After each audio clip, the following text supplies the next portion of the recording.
ang kamatayan. Ang tao may kaluluwa, espiritu at katawan. Sa Genesis 2 verse 17 po ay dyan unang nagkasala ng kamatayan sa bansa. At ang kabayaran ng kasalanan ng kamatayan, Roma 6:23. Nakda sa tao ang mamatay minsan pagkatapos ay paghukom. At ating subaybayan ang buhay ni Lazaro at ang mayaman. May isang mayamang lalaki na nakasuot ng mamahaling damit at kumakain ng masasarap na pagkain araw-araw. May isa namang pulubing puno ng galis na ang pangalan ay Lazarus. Dinadala siya sa labas ng pintuan ng bakuran ng mayaman. Scraps will fall from my table.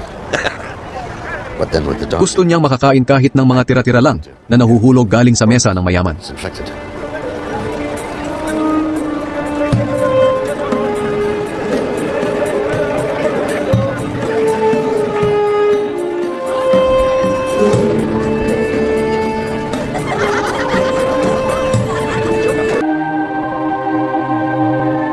Nilalapitan siya roon ng mga aso at dinidilaan ang mga galis niya.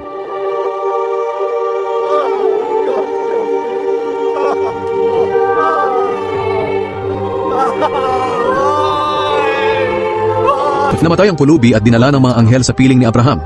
Namatay din ang mayaman at inilibing.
Alms.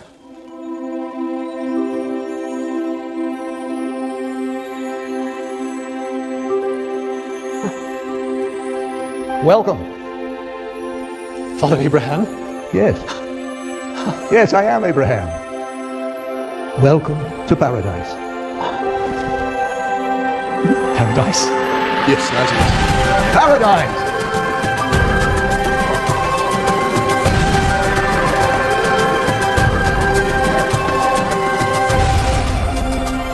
We've been preparing a banquet in your honor.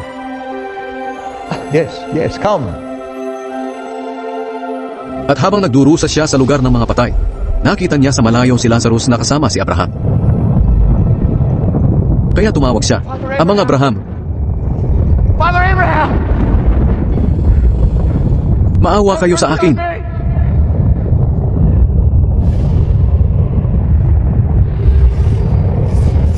I saw you with Lazarus. Send him to me. Utusan niyo po si Lazarus na isawsaw ang daliri niya sa tubig at ipatak sa dila ko para lumamig-lamig ang pakiramdam ko dahil hirap na hirap ako dito sa apoy."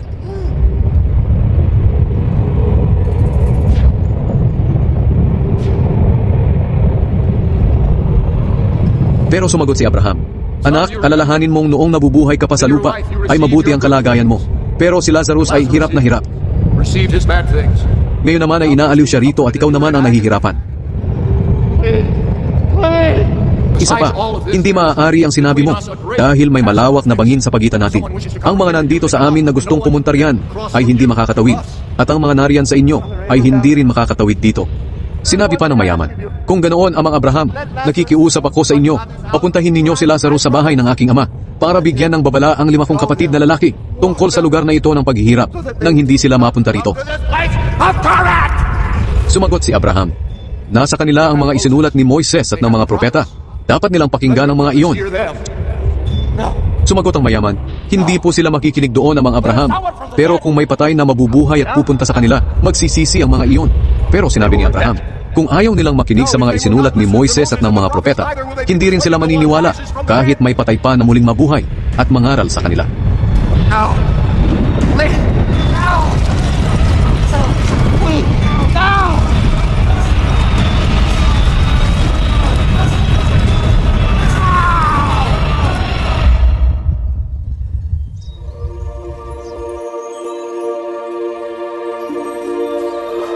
Lazarus, come to the place your father has prepared for you.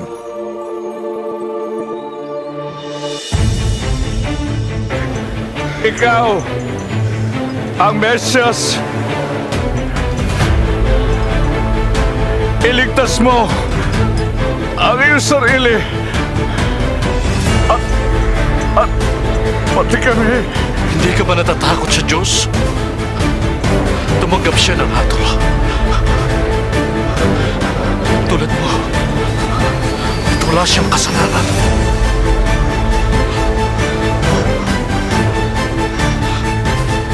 Alalahanin mo ko, Jesus, kapag ikaw ay nagkahari na. Ako, ngayon din isasama kita sa paraiso.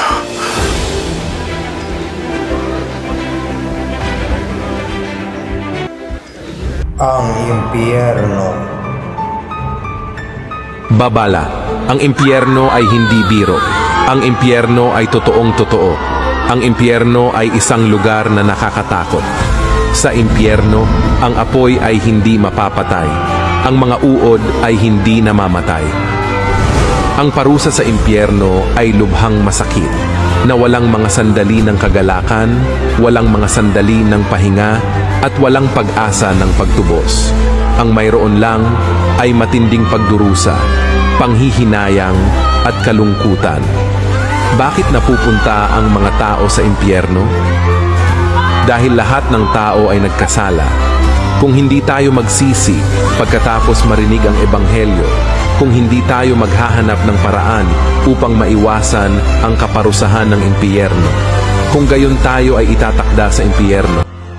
Ang mahirap at ang mayaman ay parehong dumating sa upuan ng paghatol. Ang mahirap ay humakbang pasulong at isang anghel ang nagsabi sa kanya, Binabati kita, mabuti at tapat. Maaari kang makapasok sa kaharian ng langit. ang mayamang lalaki ay nasasabik at naisip, siya ay napakahirap ngunit pumapasok sa kaharian ng langit. Tiyak na kaya ko rin, ngunit sinabi ng anghel. Ang iyong kapalaran ay impyerno. Sa gulat tinanong niya, Napakaraming binigay ko kahit na nagtayo ng mga simbahan. Bakit hindi ako makapasok? sumagot ang anghel. Ikaw ay puno ng pagmamataas. Madalas na minamaliit ang iba. Ginagamit ang iyong mga handog para magpakitang gilas at hindi kailanman nagsisi. Sinabi ng Panginoon, sapagkat ang bawat nagmamataas ay mabababa at ang nagpapakababa ay matataas. Lukas 14:11.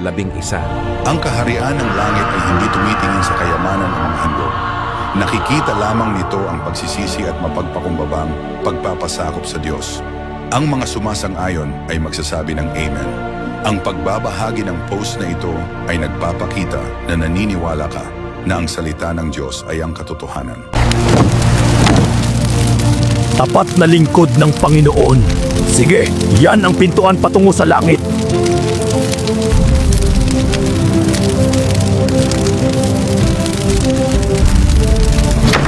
Mananampalataya rin ako. Gusto ko rin pumasok sa langit. Langit! Langit! Bilisan! Pasok na! Hindi lahat ng naniniwala sa Panginoon ay makakapasok sa langit. Pumila para tumanggap ng parusa. Impyernong humihila ng dila. Nilinlang mo ang Diyos, nilinlang mo ang mga tao, at ininsulto mo ang iyong mga magulang at matatanda. Ilang kasamaan na ba ang nagawa ng iyong bibig? Impyerno ng tansong haligi. Hindi ako Sinungaling! May pamilya ka, ngunit gumagawa ka ng sexual na imoralidad. Malaking kasalanan ito. Isang mag-asawa ang naniwalang dahil lamang sa kanilang paniniwala sa Panginoon, hindi na sila mapupunta sa impyerno. Naniniwala kami sa Panginoon! Ngunit maligamgam ang iyong pananalig. Paminsan-minsan ka lang nagsisimba at nagdarasal, pero kadalasan ay iniiwan mo ang Panginoon. Pagkaingit, pagmamataas, pagsisinungaling, paglalasing, hindi mabilang na mga kasalanan. Kumpletong parusa sa impyerno.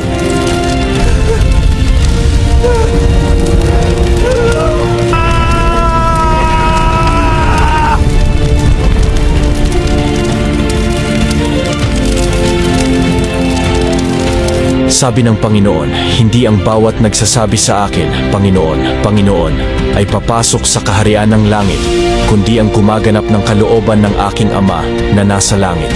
Kung niniwala ka sa mga salita ng Diyos at handang sundin ang kanyang kalooban upang makapasok sa kaharian ng langit, isang malakas na amen, sumali sa isang libreng fellowship, at matuto pa ng higit pang mga katotohanan tungkol sa pagpasok sa kaharian ng langit. Ano nga ba ang itsura ng langit? Dahil kung ating makikita ang konsepto ng langit sa ating mga napapanood ng pelikula, ay ibang-iba ito sa sinasabi ng banal na kasulatan. Ating pag-usapan ito, mga kaibigan. Mas maganda pa sa pagpapasyal sa outer space. At ito, mga kaibigan, ay titirahan natin ng panghabang buhay. Ang tanong, mga kaibigan, ay ano at gaano kahaba ang habang buhay? Kung iyong bibilangin, mga kaibigan, ang mga bato sa karagatan at ang mga bato at buhangin sa buong mundo, pagkatapos ay i-add mo pa ang mga punong kahoy, gayon din ang kanyang mga dahon, at pag nakumplit mo ito, mga kaibigan, ito ang taon na umpisa pa lang ng forever natin sa langit na bayan. Ganito katagal, mga kaibigan, tayo mamumuhay sa langit na bayan na ipinangako ng ating Panginoong Diyos. Ang tanong ay, what and where is heaven? Ito kasi, mga kaibigan, ang pangako ng ating Panginoon sa atin sa John 14 verse 1 to 3. Let not your heart be troubled. You believe in God, believe also in me. In my Father's house are many mansions. If it were not so, I would have told you. I go to prepare a place for you. And if I go and prepare a place for you, I will come again and receive you to myself, that where I am, there you may be also. At kung ating mapapansin, mga kaibigan, merong tatlong layers ang langit na binabanggit sa banal na kasulatan. Ito, mga kaibigan, ang first heaven, na kung saan makikita natin dito lumilipad ang mga ibon at ang mga eroplano. Dito rin natin nakikita, mga kaibigan, ang mga clouds. At beyond, mga kaibigan, sa first heaven ay tinatawag na second heaven. Dito naman natin makikita ang mga planeta, ang mga stars at ang ating araw. Ngunit, mga kaibigan, mayroong tinatawag na third heaven, ang langit ng lahat ng mga langit, ang pinakatuktok ng mga kalangitan. Ito ang dwelling place ng ating Panginoong Diyos. At ito, mga kaibigan, ang binabanggit sa Mateo 25 verse 34. Then shall the king say to them on his right hand, Come, you blessed of my Father, inherit the kingdom prepared for you from the foundation of the world. Oo, mga kaibigan, ninanais ng ating Panginoon na tayo ay makasama niya sa langit. At binabanggit, mga kaibigan, na ang lagusan sa langit, mga kaibigan, na binabanggit sa Job ay walang iba kundi ang Orion Nebula. At kung ating mapapansin, gaano ba kaganda ang langit na bayan at ano ang itsura nito base sa banal na kasulatan. Revelations 21 verse 1, And I saw a new heaven and a new earth, for the first heaven and the first earth were passed away, and there was no more sea. Verse 2, And I, John, saw the whole city, New Jerusalem, coming down from God out of heaven, prepared as a bride adorned for her husband. Ito, mga kaibigan, ang itsura ng langit. Ang langit, mga kaibigan, na tinutukoy dito ay binabanggit sa Revelations 21. Binabanggit ka dito, verse 12, ang langit, mga kaibigan, had a wall great and high, and had 12 gates, and at the gates 12 angels, and names written thereon, which are the names of the 12 tribes of the children of Israel. And verse 14, And the wall of the city had 12 foundations, and in them the names of the 12 apostles of the Lamb. Dito natin makikita, mga kaibigan, na mayroong 12 pundasyon ang langit at 12 gates na kung saan nakasulat dito ang mga pangalan ng 12 tribo ng Israelita. Ibig sabihin, sila, mga kaibigan, ang naging pundasyon ng pananampalatayang Kristiyano sa lumang tipan. Habang sa mga pundasyon, mga kaibigan, ay makikita naman dito ang 12 disciples na kung saan sila ang naging pilar ng pananampalataya sa bagong tipan. At kung ating mapapansin mga kaibigan, sa Revelations 21 verse 13, ito ay hugis parisukat na kung saan merong 12 gates, 3 gates bawat side. Sabi nga dito, on the east 3 gates, on the north 3 gates, on the south 3 gates, and on the west 3 gates. At binabanggit mga kaibigan pa sa Revelations 21 verse 15, at ang nakikipag-usap sa akin ay may panukat ng tambong, ginto upang sukatin ang bayan, at ang mga pintuan nito at ang kuta nito, at ang pagkatayo ng bayan ay parisukat, at ang kanyang haba ay gaya ng kanyang luwang, at sinukat niya ang tambo ang bayan ay 12,000 estadyo o 2,400 kilometers ang haba, at ang luwang at ang taas nito ay magkakasukat. Ito mga kaibigan ang syudad ng New Jerusalem. Kung ating makikita mga kaibigan ay napakaluwang nito. Ito lamang ang parang Manila ng buong kalangitan. Kumbaga ito ang sentro mga kaibigan na syudad sa langit na bayan na ito ang titirahan ng mga taong nanampalataya sa ating Panginoon. Sa verse 17 binabanggit dito, at sinukat niya ang kuta nito ay 144 na siko o 64 meters ayon sa sukat ng tao sa makatuwid bagay ng isang anghel. Sa verse 18, ito mga kaibigan ang nakakamangha, ang itsura mga kaibigan ng langit na bayan, at ang malaking bahagi ng kuta niya ay haspe. Wow! At ang bayan ay dalisay na ginto na katulad ng malinis na bubog. Oo mga kaibigan, ang itsura ng kalangitan ay puros ginto, at makikita natin dito ang mga mahalagang mga bato na sobrang mamamahal, pero sa langit mga kaibigan ay natural lang ito. Ito mga kaibigan ang binabanggit sa libro ng Revelasyon, ang mga mahalagang bato na natural lang mga kaibigan sa langit na makikita natin. Ito mga kaibigan sa verse 19 makikita ang jasper, sapphire, chalcedony, emerald, sardonyx, sardius, chrysolite or chrysoberyl, beryl, topaz, chrysoprase, jacinth at amethyst. Kung ating makikita, ito mga kaibigan ay mahalagang mga bato na nagkakalaga ng milyones, kahit ito lamang mga kaibigan ay maliit lamang. At sa langit na bayan mga kaibigan, wala ng graba, wala ng hollow blocks na gagamitin para sa mga material ng ating bahay, sapagkat ang ating mga bahay mga kaibigan ay gawa lahat sa mahalagang mga bato katulad ng diamante at mga precious stones na aking nabanggit. At syempre mga kaibigan, hindi mawawala ang ginto. Sa verse 21 mga kaibigan, binabanggit niya dito, at ang 12 pintuan ay 12 perlas, at bawat pinto ay isang perlas, at ang lansangan ng bayan ay dalisay na ginto na gaya ng nanganganinag na bubog. Oo mga kaibigan, napakaganda ng gate ng langit, sapagkat ito mga kaibigan ay purong perlas. Kung inyong mapapansin mga kaibigan, ang perlas ay ginagawa mga kaibigan ng ilang daang taon ng isang kapibe, na ang perlas mga kaibigan ay nabubuo sa pamamagitan ng mga luha ng kapibe dahil mga kaibigan sa mga irritants, at ito mga kaibigan ay nabubuo at nagiging perlas, na ang ibig sabihin niya mga kaibigan na perlas na gate doon sa langit na bayan ay sa ating pagpasok pa lang makikita natin mga kaibigan ang mga iyak natin, ang mga luha na ibinuhos natin dahil sa paghihirap dito sa lupa. At sa ating pagpunta doon sa langit na bayan makikita natin ang ganda ng gate na naipon ng mga luha ng mga anak ng Panginoon, at sa wakas ay makakapasok na sa langit na bayan. At mga kaibigan, alam nyo ba, hindi na natin kinakailangan ang kuryente doon.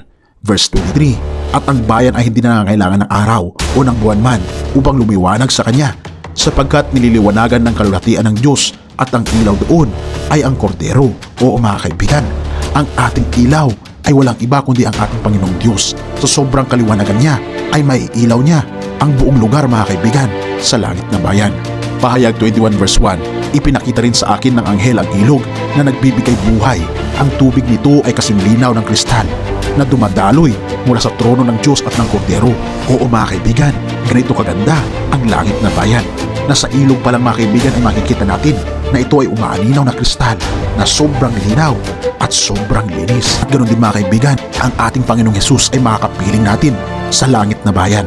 Ang Panginoon na siyang tunay na nagmamahal sa atin, ang tunay na nag-aaruga at tunay na may malasakit sa atin ay makikita natin mga kaibigan sa langit na bayan. Pagdating kasi natin mga kaibigan sa langit, ay siyempre mayroong resepsyon na tinatawag na kung saan napakahaba ito na table na kahit sa kaduluduluhan ay makikita mo kung sino ang nandun dahil sa linaw ng ating mga mata sa langit na bayan.